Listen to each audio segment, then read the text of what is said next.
CPI-യുടെ നേതാവായിട്ടുള്ള സഖാവ് ജോസഫ്,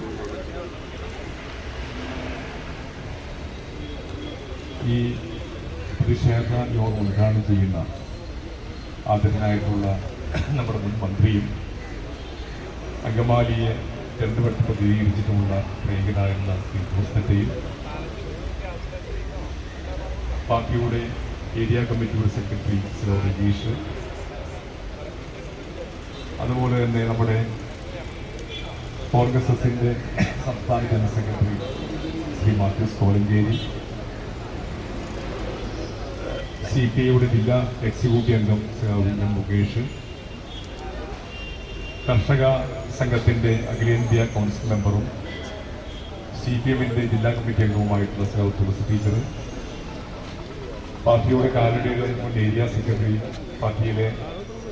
ജില്ലാ committee അംഗമായുള്ള Shri CK Sreekumar, ജനാധിപത്യ കേരള കോൺഗ്രസ് നേതാവായിട്ടുള്ള തങ്കച്ചൻ ആലപ്പാട്ട്,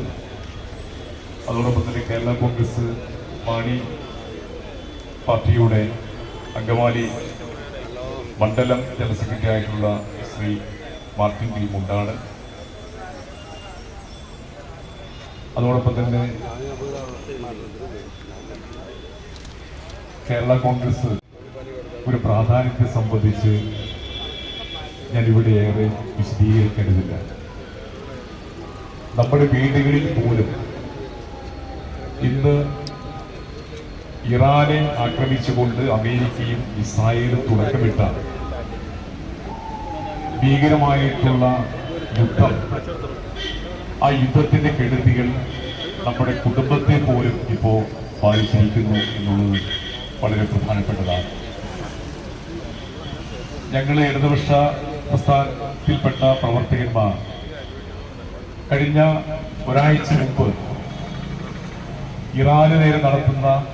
ഇസ്രായേലും അമേരിക്ക സാമ്രാജ്യത്വ ശക്തികളും ചേർന്ന് നടത്തുന്ന ക്രൂരമായിട്ടുള്ള കുറ്റങ്ങൾക്കെതിരായി, യുദ്ധങ്ങൾക്കെതിരായി അതിശക്തമായ പ്രതിഷേധം രേഖപ്പെടുത്തിക്കൊണ്ട് ഇപ്പൊ BJP-യെ കുറിച്ച് ഇങ്ങനെ പറയുമ്പോ ചില കോൺഗ്രസ്സുകാർക്ക് ഇങ്ങനെ വലിയ ആവേശം, ചില കോൺഗ്രസ്സുകാർക്ക്. എന്നെ ശ്രമിക്കുന്ന പ്രിയപ്പെട്ട കോൺഗ്രസ് സുഹൃത്തുക്കളെ, നമ്മുടെ രാജ്യത്തെ ഈ വിധത്തിൽ അമേരിക്കയ്ക്കും സാമ്രാജ്യത്വ രാഷ്ട്രങ്ങൾക്കും വേണ്ടി അവർക്ക് വിട്ടുപിടി ചെയ്യുന്ന രാജ്യമാക്കി ഇന്ത്യ എന്നുള്ള സാമ്രാജ്യത്വ പാരമ്പര്യമുള്ള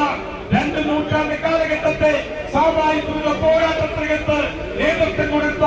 ഈ രാജ്യത്തിനെ അമേരിക്കയുടെ അടിമരാജ്യമാക്കി മാറ്റുവാൻ വേണ്ടിയുള്ള ശ്രമങ്ങളിൽ കോൺഗ്രസും നല്ല